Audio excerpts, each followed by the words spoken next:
입니다. 오늘 말씀의 제목은 사람의 무엇은입니다. 오늘 본문은 7절이 다 전혀 다른 소리들을 하고 있는 것 같습니다.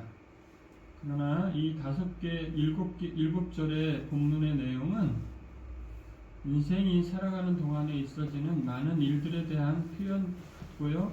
특별히 오늘 본문에 보면 12절, 14절, 16절에 사람의 무엇은 이렇게 되어 있는 문장이 있습니다.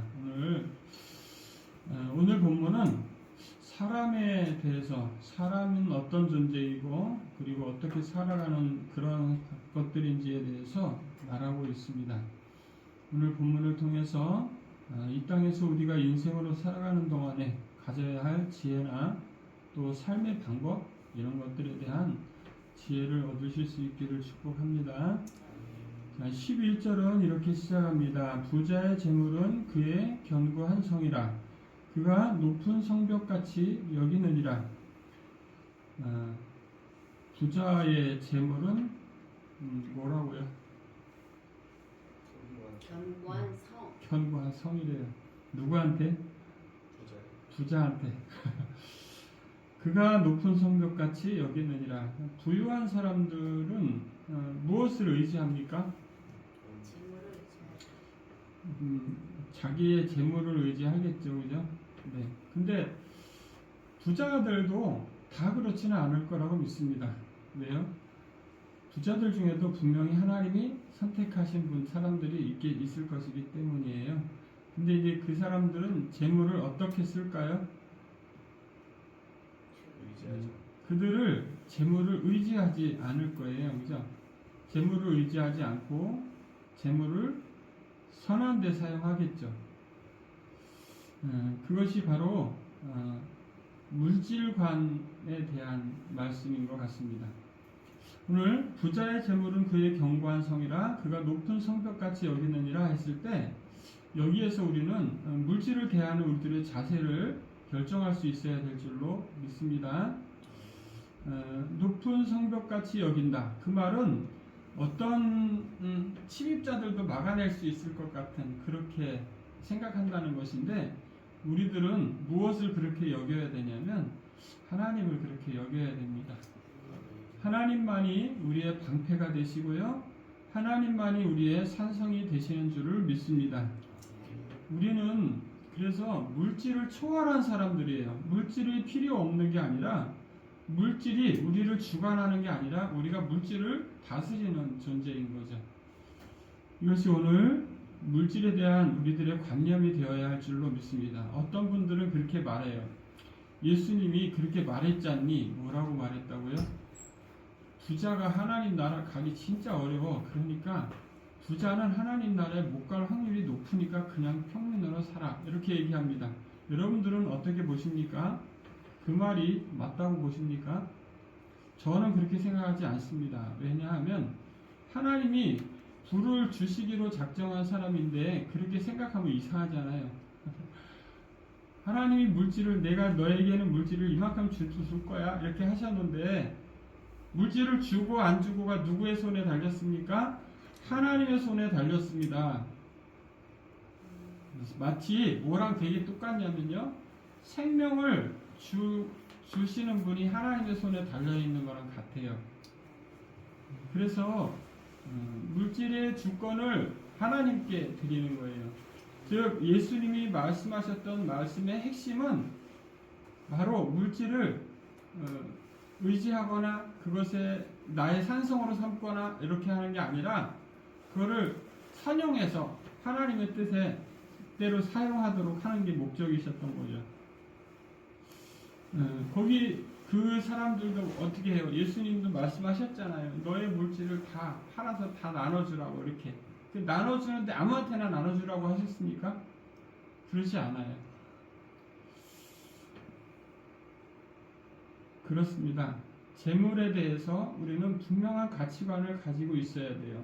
물질을 하나님이 나에게 공급하시는 통로를 열기 위해서 우리는 노력을 해야 됩니다.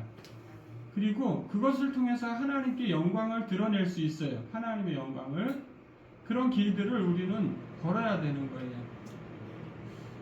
우리에게 하나님이 허락하신 길이 그 길이 아니면 다르죠. 그거 이야기가 다른 얘기입니다. 하나님이 나에게 열으신 통로를 내가 그 길을 걸어가야 하는 것이지 그 길을 안 걸어가면 이상한 거예요. 하나님의 우리에게 맡기시고 허락하신 길이 있습니다. 젊었을 때는 그걸 잘 몰라요. 그래서 부단히 그 길을 찾고 또 찾아서 노력을 해야 되는 거예요. 왜? 하나님이 나에게 인도하신 길이 이 길이구나를 깨닫기까지는 시간이 필요해요. 그리고 뭐가 필요하냐면 노력과 열정이 필요합니다. 왜냐하면 하나님이 그렇게 만드셨기 때문이에요. 하나님이 그냥 우리를 그냥 머리 구조를 확 바꿔서 야 너는 오늘부터 이거 해 이렇게 만들지 않으셨어요. 왜? 인생에게 시간이라는 걸 허락하셨고요. 열정이라는 걸 허락하신 이유가 있습니다. 바로 그것은 그분의 뜻을 찾기 위해 노력하라는 의미일 거예요. 하나님은 거저 주시지 않으십니다. 왜? 거저 주면 관리를 못하기 때문이에요. 막 이제 태어나서 아장아장 걷고 있는 아이에게 칼을 달라 그런다고 칼을 주면 그 아이가 그걸 잘 사용합니까? 그러지 못합니다. 마찬가지입니다. 인생들도요, 하나님이 그 인생에게 하나님 이거 주세요. 막 주십니까? 안 주십니다. 똑같습니다. 왜? 하나님이 사랑하시기 때문에 안 주시는 거예요. 하나님은 어떤 인생이든지 그 인생에게 가장 적절한 길로 인도하십니다. 가장 좋은 길로 인도하신다는 거예요. 어떤 인생은 가난하게 살고 어떤 인생은 부유하게 삽니다.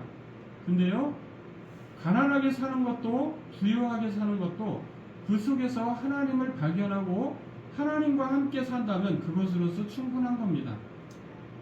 가난한 사람도 행복을 느끼며 살 수 있고요, 부유한 사람도 행복을 느끼며 살 수 있습니다. 그러나 그곳에 하나님이 함께 하시지 않으면, 하나님을 의지하는 그런 삶이 되지 못한다면 부유한 삶이라고 해서 절대 행복하지 않다는 거예요. 사랑하는 성도 여러분, 물질에 대한 가치관은 우리의 신앙의 아주 큰 부분을 차지합니다. 왜 그러냐면 우리가 헌금을 뭘로 하죠? 예, 돈으로 합니다. 그래서 물질에 대한 우리들의 가치관은 아주 중요한 거예요. 우리가 물질을 어떻게 드리고 또 어떻게 사용하고 그리고 어디에 사용하고 이런 것들이 중요한 거예요. 내가 물질을 어디에 사용하느냐가 나를 나타내는 거라는 거예요. 분명히 주님은 우리에게 물질을 주실 때 선한 곳에 사용하도록 물질을 허락하신 것이지 우리의 목숨을 유지하기 위해서 사용하도록 허락하신 것이지 내가 좋아하는 것만을 하게 하기 위해 만들지 않으셨다는 거예요. 우리는 그렇게 생각합니다. 내가 좋아하는 것을 하면 행복하다고 느낍니다. 그러나 절대 그것으로서 만족스럽지 않다는 거예요. 어느 시점에 올라가면 분명히 불만족한 점이 나온다는 겁니다. 여러분 그렇습니다. 1등을 하면 그것을 지키기 위해서 엄청난 노력과 고생을 해야 됩니다. 근데 그게 만족하냐? 만족하지 않습니다. 왜요? 한두 달은 만족할지 모르지만 그 다음에는 만족이 없어서 계속 해야 됩니다. 이게 인생이에요. 근데 사람이 만족은 어디서부터 옵니까? 주님께로부터 옵니다. 그분과 함께하는 삶이 만족을 누릴 수 있습니다. 만족은요, 어디에 있는 단어냐면 하나님 나라에 있는 단어예요. 이 땅에서는 만족 채워지지 않습니다. 참 신기해요. 이 땅에 있는 것들로 아무리 채우려고 해도 절대 채워지지 않습니다. 우리의 영혼은 그분의 나라에서만 채워질 수 있어요. 그분과 함께 할 때만 만족이라는 걸 알게 됩니다. 할렐루야. 재물의 많고 적음이 우리를 결정하는 일이 아니라는 걸 확실히 아셔야 됩니다. 이 땅을 살아가는 동안에 물질이 없으면 고단할 수 있습니다.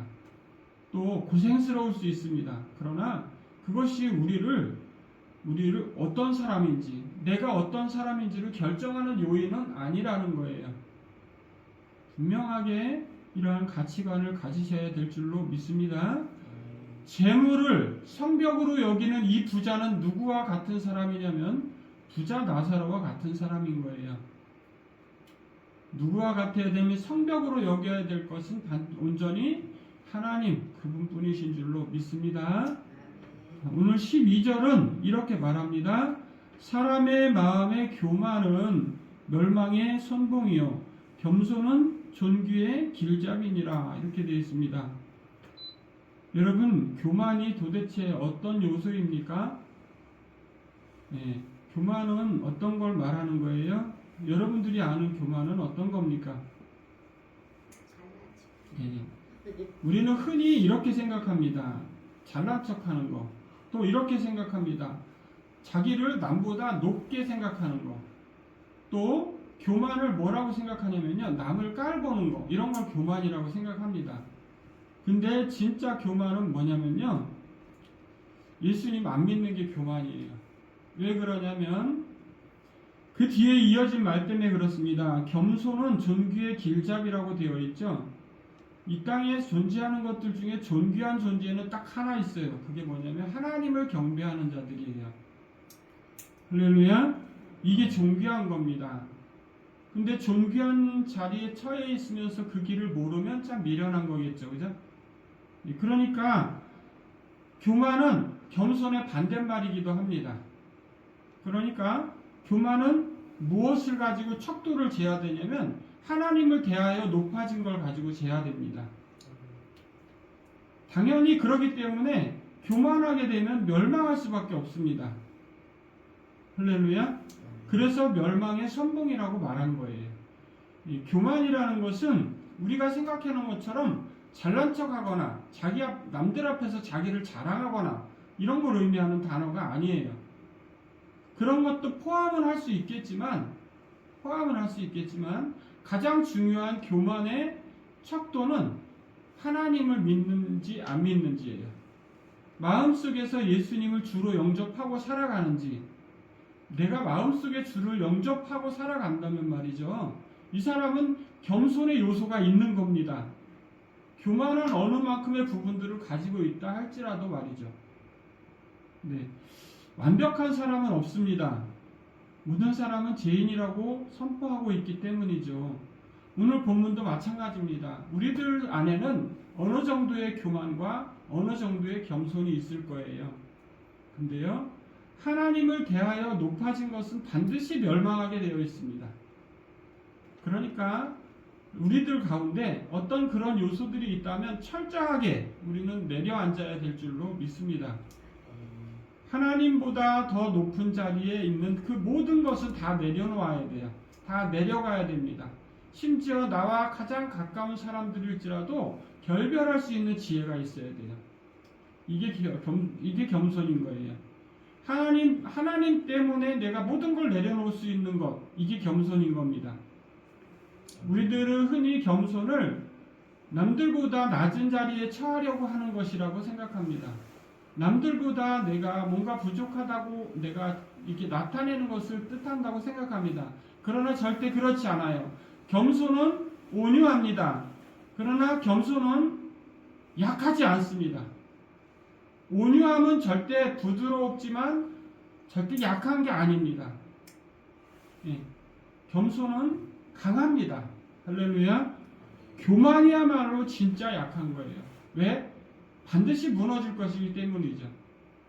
사랑하는 성도 여러분, 사람의 마음은 무엇으로 채워져 있어야 된다고 오늘 알려주고 있는 겁니까? 겸손으로 채워져 있어야 되는 거예요. 우리는 그렇습니다. 겸손한 사람 되게 좋아한다고 생각합니다. 사실은 그런데요, 누구나 다 자기를 알아주는 거 좋아합니다. 그래서 인생이 고단한 거예요. 오늘 사람의 마음의 교만은 멸망의 선봉이요 겸손은 존귀의 길잡이니라. 이 말씀은 어떻게 보면 잠언 전체에 아주 많이 나오는 말씀이에요. 잠언 전체에 아주 많이 나오는 말씀이고요. 실제로 이 말씀이 얼마나 우리의 삶에 영향력을 미쳐야 되는지를 볼 수 있어요. 교만과 겸손은 늘 우리의 삶 가운데서 뭔가를 결정할 때 항상 따라다니는 요소입니다. 내가 무엇을 하는데 내가 지금 몸이 좀 힘들어서 무엇을 해야 되는데 뭐 해야 되는데 이렇게 할 때 내가 내려놓지 못하는 것들이나 또 내가 무엇을 하지 못하는 것들 그런 것들을 봤을 때 내가 무엇을 더 중요시 여기느냐를 생각하게 해야 됩니다. 여러분 정말 주님이 여러분들의 중심에서 주님보다 여러분 마음속에서 더 높아진 것은 아무것도 없기를 축복합니다. 참 어려운 일이에요. 인생을 살면 살수록 이 일이 참 어렵구나를 느낍니다. 그런데요, 그렇게 살아간 사람들은 인생의 후반에 들어갔을 때 어떤 걸 느끼냐면 나는 주님을 향해서 열심히 살았노라라고 고백할 수 있어요. 다른 사람들이 봤을 때 오, 당신은 정말 믿음을 지키기 위해서 살았군요 라고 하게 된다는 거죠. 근데 만약에 많은 것을 내려놓지 못하고 아등바등 붙들고 뭔가를 하고 살아가려고 노력했던 사람은 마지막에 가서 허탈함을 느낍니다. 나는 무엇을 붙들고 살아가기 위해서 이렇게 열심히 살았는가 라고 생각한다는 거죠. 그렇습니다, 여러분. 인생은 훅 지나갑니다. 훅 지나가는 인생의 후반전에 도달했을 때 내가 그때 이렇게 했을 걸 이라고 생각하지 않는 복된 인생이 되기를 축복합니다. 인생은 지나가는 과정이에요. 그래서 마치 흐르는 물과 같아요. 물과 같아서 계속 지나갑니다. 계속 지나가서요. 마지막에 끝날 때는 큰 바다에 가서 멈추고 마는 물처럼 우리의 인생도 결국은 마지막에 도착하는 그곳에서 끝나고 맙니다. 인생의 마지막이 다가올 때 그런 후회를 하지 않는 여러분들이 되기를 축복해요. 진짜로 중요한 거예요. 내가 지금 조금 힘들어도 하나님을 대하여 높아진 것을 다 내려놓는 게 맞습니다. 내가 이 땅을 살아가는 동안에 굶어도 하루 며칠 동안 밥을 못 먹는다 할지라도 그러한 상태에 처한다 할지라도 선택하는 게 맞는 거예요. 겸손한 길을, 믿음의 길을 선택하는 게 맞는 거예요. 사랑하는 성도 여러분, 주님은 반드시 갚아주실 거예요. 아멘. 왜요? 왜 갚아주실 거라고 선포할 수 있습니까? 상 주신다고 하셨기 때문이에요. 저는 믿습니다. 주님은 우리가 행한 것에 대해서 믿음으로 사는 것에 대해서 갚아주실 줄로 믿습니다. 그러기에 바로 겸손한 삶이에요. 인생의 온전한 삶의 방향성이 바로 교만한 게 아니라 겸손한 게 바로 올바르고 바른 인생의 길이 되어야 하는 것이죠. 사람의 마음의 교만은 멸망의 선봉임을 우리는 분명히 기억해야 합니다. 세 번째, 사연을 듣기 전에 대답하는 자는 미련하여 욕을 당하느니라. 그렇습니다. 상대방이 뭔 얘기를 해야 되는데 그 얘기 듣지도 않고 그래 이건 이렇게 했으면 좋겠어 이렇게 말하는 사람이 있겠습니까? 그거 얼마나 이상한 거예요. 그런데 실제로 우리는 그냥 내가 흘려들은 정보만 가지고 이야기를 합니다. 내가 알고 있는 지식 가지고만 얘기를 합니다. 무엇을 생각하지 않고요. 상대방이 어떤지 생각하지 않고 이게 맞는 거야. 정답만 디민다는 겁니다. 내가 알고 있는 정답만 디민다는 거예요. 이게 뭐라고 오늘 본문에 적혀 있습니까? 미련하여 욕을 당한다고 써 있습니다. 미련한 거에 그치는 게 아니라 욕을 당한다고요. 욕을 당하는 건 뭐예요? 그런 말일 수도 있고요. 내가 마음 아픈 일을 당하는 것일 수도 있습니다. 욕을 당한다는 것은 수치를 당한다는 것이기도 해요. 그런데 미련해서 그런 일을 당한다는 겁니다. 즉 내가 알고 있는 것만이 정답이라고 내미는 것은 참으로 미련한 일이고 그 사람으로부터 또는 그 다른 사람들로부터 저 사람 왜 저렇게 해? 이 정도의 말이 아니라 비난을 받을 수도 있습니다. 그러니까 우리는 지혜롭게 한다는 건 어떤 걸까요? 사람이 지혜롭게 산다는 것은 상대방이 왜 그러는지를 먼저 이해하는 거예요. 상대방이 왜 그렇게밖에 할 수 없는지를 이해하려고 노력해야 된다는 거죠. 참 어려운 겁니다. 왜 그걸 내가 해야 돼? 뭐 이런 생각이 들 정도입니다. 근데 모세는 열심히 뭐라고 했습니까? 이스라엘 백성들이 투정 부리고 막 뭐뭐 할 때 뭐라고 했습니까? 하나님을 말씀이 이건데 이거 안 따라갈 때 뭐라고 했습니까? 그들의 죄를 나에게 내 이름을 생명책에서 지워버려 주실지라도 이렇게 기도합니다. 왜 그렇게 기도했을까요? 세상에 온유한 사람이었기 때문이에요. 그 사람은 뭘 아는 거예요? 이 백성들이 어떤 존재인지를 아는 거예요. 이 백성들이 어느 만큼 할 수 있는지를 알았던 거예요. 그래서 그들에게 이야기하지 않았습니다. 누구에게 이야기했습니까? 하나님께 이야기했습니다. 하나님과 대화해요. 이스라엘 백성들에게 야 너희들 그렇게 하면 안 돼 이렇게 말하지 않았습니다. 참 신기한 거는요. 그렇게 한 모세는 결국은 하나님으로부터 정말 온유한 사람이라고 인정받는 사람이 되었다는 거죠. 참 그렇습니다. 우리가 어떤 사람들을 보면 인간적으로 봤을 때 되게 선한 사람이 있습니다. 근데 그가 온유하냐라고 하면 꼭 그렇지는 않습니다. 왜요? 이 사람들은 그 자기라는 게 있어요. 그래서 그 자기라는 것 속에서 틀 속에서 벗어나는 게 어렵습니다. 오늘 본문도 그래요. 사연을 듣기 전에 대답하는 자. 이 사람도 뭘 못 고치고 있습니까? 급한 자기의 성격을 못 고치고 있는 거죠. 저렇게 했으면 좋겠는데가 계속 생각이 나서 안 되는 겁니다. 네, 그런데 그렇게 하면 반드시 욕을 당한다라고 써 있습니다. 그러니까 오늘 13절 말씀은 분명하게 알려주고 있습니다. 오늘 상대방에 대한 배려라는 것은 무엇이냐면 그를 이해하는 거예요. 그가 왜 그렇게 하는지를 아는 거예요. 그래서 그 일을 해결하기 위해서 그 사람한테 직접 무엇 하는 게 아니라 하나님께 먼저 이야기하는 거예요. 할렐루야. 그러면 반드시 좋은 결과로 나타나게 될 줄로 믿습니다. 자, 14절은 이렇게 말합니다. 사람의 심령은 그의 병을 능히 이기려니와 심령이 상하면 그것을 누가 일으키겠느냐.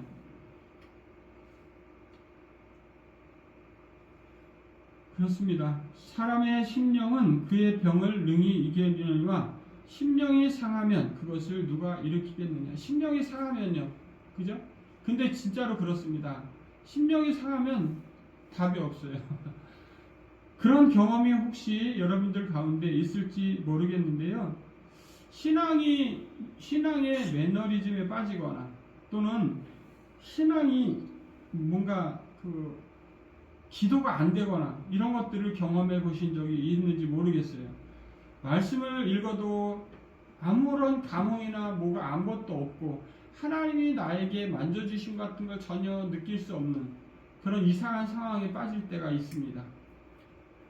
그것을 무엇이라고 오늘 본문에 설명하고 있냐면요.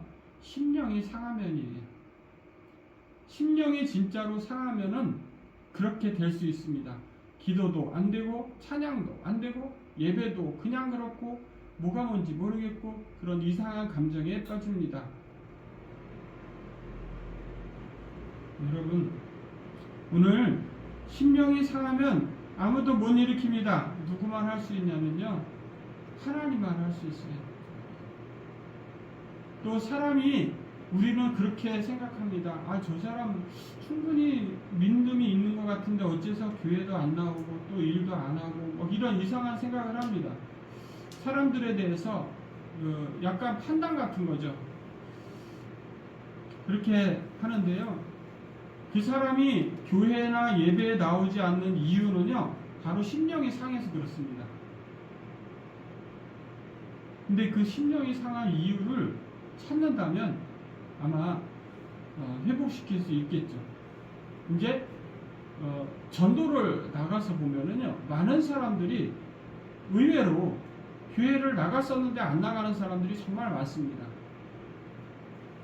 교회를 다니고 하나님을 잘 믿는 시간들을 가졌지만 어떠한 사연들 때문에 교회를 안 나가게 되는 사람들이 의외로 많습니다. 근데 그들에게 그런 것들을 질문하고 이렇게 이야기를 하다가 보면 그들이 해소되는 사람들이 있어요. 근데 그 해소되는 사람들은 늘 경험합니다. 뭐를 경험하냐면 하나님이 그를 만지신다는 걸 경험해요. 심령은 그의 병을 능히 이기려니와. 심령이, 여기서 심령이 이긴다는 건 뭐냐면 자기 영이 어떤 상태여야 돼요? 네, 성령님으로 채워져 있는 상태여야 되는 거예요. 즉 우리의 심령은 두 상태예요. 하나는 내가 성령 충만한 상태이든지 아니면 성령 충만하지 않은 상태이든지 둘 중에 하나예요. 성령 충만한 상태에서는 모든 것을 이길 수 있습니다. 믿음으로 충분히 모든 걸 감당하며 나갈 수 있습니다. 그러나 이 믿음으로 충만한 상태가 아닌, 즉 심령이 상하게 되면, 즉 심령이 상한다는 것은 가장 특징적인 단어가 상처를 입는 거죠. 그 상처가 치료되지 않는 이상은 절대 일어나지 못한다는 겁니다. 사랑하는 성도 여러분, 오늘 14절은 그렇게 설명합니다. 심령이 상하면 누가 일으키겠느냐? 그를, 이렇게 합니다.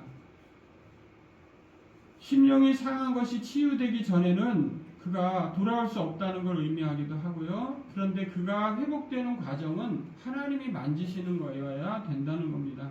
아멘. 인생은 절대 하나님의 손이 아니면 회복되지 않아요. 그러니까 우리가 백날 이야기해봐야 소용없습니다. 우리의 이야기의 대상은 하나님이어야 되는 거예요. 하나님께 계속 이야기하면 하나님이 그 사람을 그 인생 언젠가는 만지십니다. 이거는 모든 그리스도인들의 간증이기도 할 거예요. 수많은 사람들이 내가 기도하고 내가 살아있는 동안에는, 우리가 그 기록들을 보면요, 한 사람이 기도 제목을 가지고 저 사람의 구원을 위해서 계속해서 기도했습니다. 근데 명단이 그 사람이 죽은 다음에 벽에 밑에서 발견됐습니다. 근데 그 사람이 명단에 있던 사람 중에 안 믿는 사람이 하나도 없었다고, 그런 간증들을 우리는 많이 듣습니다. 그렇습니다. 그 사람에게도 물론 교회 가자 이런 얘기 했겠죠. 그죠? 안 하진 않았겠죠. 오늘 가서 예배 드리자, 하나님께 예배하는 건 아주 중요한 일이야, 뭐 여러 차례 이야기를 했겠죠. 근데 그것보다 훨씬 더 중요한 게 뭐라고요? 하나님께 말하는 거예요. 그 상대방이 상처받지 않게, 마음의 상처를 받지 않게, 상대방의 마음이 상처를 받게 하는 것이야말로 큰 악한 것 중에 하나인 줄을 믿습니다. 예. 예수님은 그렇게 말했죠. 상처를 받게 하는 것은 무엇이다? 면자맷돌을 목에 달고 바다에 던지는 것과 같다. 왜 그렇게 말씀하셨을까요? 그만큼 그 인생을 다시 일으켜 세우기가 어렵기 때문인 거예요. 한번 낙심한 심령은 되세우는 것이 엄청나게 에너지가 들어가는 일인 겁니다. 그래서 히브리서에서는 뭐라고 말했습니까? 하늘에 신령한 것을 맛보고 타락한 자는 회개할 수 없다 라고까지 말하고 있습니다. 다시 회개케 할 수 없다 이렇게 말하고 있는 거예요. 왜? 그만큼 어렵다는 표현인 거예요. 낙심하게 하는 것은 정말로 큰 악인 것을 우리는 알아야 됩니다. 그래서 상대방의 저는 요즘 큰 기도 제목이 있습니다. 그게 뭐냐면요, 제가 지금까지 살아오면서 낙심하게 만들었던 많은 사람들이 있을 수 있습니다. 그리고 있을 것이고요, 또 있습니다. 그래서 그런 사람들에게 다시 돌아오게 하는 기도를 하고 있습니다. 그분들이 다 온전히 돌아오고 또 더 많은 사람들이 그분들에게 같이 하나님께로 돌아오길 기도하고 있습니다. 이게 제 요즘 기도 제목 중에 하나입니다. 모르겠어요. 왜 그런 기도를 하게 되는지 모르겠지만 제 인생의 날들이 그렇게 많이 남아 보이지는 않습니다. 뭐 한 10년이나 20년 이 살면 좋겠지만 말이죠.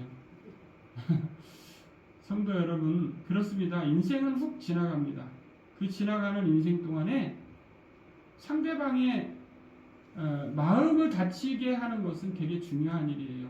안 다치게 하기 위해서 여러분 참 노력을 많이 하셔야 될 줄로 압니다. 근데요, 부지중에 우리는 상대방을 마음을 다치게 합니다. 왜?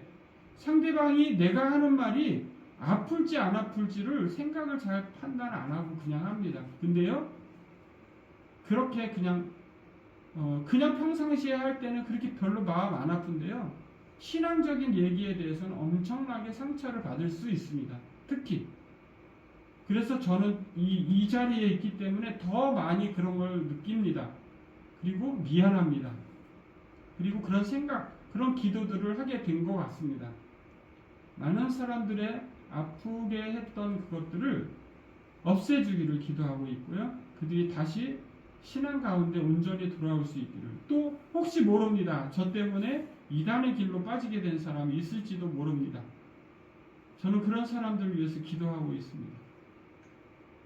사랑하는 성도 여러분, 오늘 15절부터 17절에 나오는 이 말씀 한 절 한 절도요, 엄청나게 중요한 말씀들입니다. 15절, 명철한 자의 마음은 지식을 얻고 지혜로운 자의 귀는 지식을 구하느니라. 명철한 거나 지혜로운 거나 비슷한 겁니다. 그죠? 자, 명철한 자들은 어떻게 한다고요? 마음에 지식을 얻는다고요. 마음이 명철한 사람들은 맑습니다. 맑고 깨끗한 정신을 가지고 있습니다. 그런 사람들은 지식을 얻을 수 있습니다. 특별히 하나님에 대해서 맑고 선명한 그런 노선을 가지고 있지 않으면 바른 지식을 얻을 수가 없어요. 바른 진리의 지식을 얻기 위해서는 명철이 필수적인 모습인 거예요. 이 명철은 어떻게 해서 만들어집니까? 하나님이 우리 속에 빛을 비추셔야 됩니다. 할렐루야. 그리고 지혜로운 자의 귀는 지식을 구합니다. 자꾸 지혜로운 사람, 정말로 마음이 지혜로운 사람은 어떤 게 올바른 인생을 사는 방법인지, 어떤 게 진리의 지식인지 거기에 귀를 기울입니다. 근데요, 정말 지혜롭지 못한 삶의 패턴은 뭐냐면 안 찾는 거예요. 노력하지 않는 거예요. 하나님이 어떤 분이신지, 하나님이 빛을 우리에게 비추시는지 안 비추시는지, 하나님의 음성이 무엇인지 전혀 생각하지 않는 거예요. 그런 것이 미련한 겁니다. 여러분, 명철한 여러분들은 생명의 빛이 비쳤습니다. 할렐루야. 그 빛이 바로 여러분을 명철하게 만든 거예요. 여러분들이 처음부터 예수님에 대해서 아셨습니까? 아닙니다. 하나님이 그렇게 알게 하셨어요. 또 그렇습니다. 사람의 선물은 그의 길을 넓게 하며 또 존귀한 자 앞으로 그를 인도하느니라. 맞습니다. 그죠? 이건 너무나 당연한 문장이라서 설명을 성경 안 해도 충분히 아실 줄로 믿습니다. 또 송사에서는 먼저 온 사람의 말이 바른 것 같으나 그의 상대자가 와서 밝히느니라. 마찬가지입니다. 아멘. 이 말씀들은 너무나 선명합니다. 오늘 그렇습니다. 사랑하는 성도 여러분들이요, 이 땅을 살아가는 동안에는 이런 여러 가지 삶의 패턴들이 있습니다. 여러분들 정말 교만한 것을 버리시고 내가 말을 해야 될지, 이 말을 누구에게 해야 될지, 말하는 게 우리에게 얼마나 중요한지를 다시 한번 돌아볼 수 있습니다. 내가 또 찾아야 되고 찾고 또 찾아야 되는 게 뭔지도 알 수 있습니다. 그리고 내가 다른 사람들에게 선물을 어떻게 해야 되는지도 알게 합니다. 사랑하는 성도 여러분, 성경은 말씀 한 절 한 절이 우리의 인생을 바꿉니다. 오늘 또 한 주간 살아가실 때 정말로 주님의 은혜 안에 하나님 영광 돌리며 살아가실 수 있길 축복합니다. 기도하겠습니다. 아버지 감사합니다. 오늘 참으로 말씀 생각하면서 우리의 부족함을 발견하고 참으로 하나님께 영광 또 이웃에게 유익이 되는 길이 무엇인지 묵상하게 됩니다. 한 주간 살아갈 때에 우리의 이웃들에게 아버지 하나님 저들의 심령을 다치지 않게 저들의 심령이 강건해질 수 있도록 돕는 우리가 되게 하여 주옵소서. 예수님의 이름으로 기도합니다. 아멘.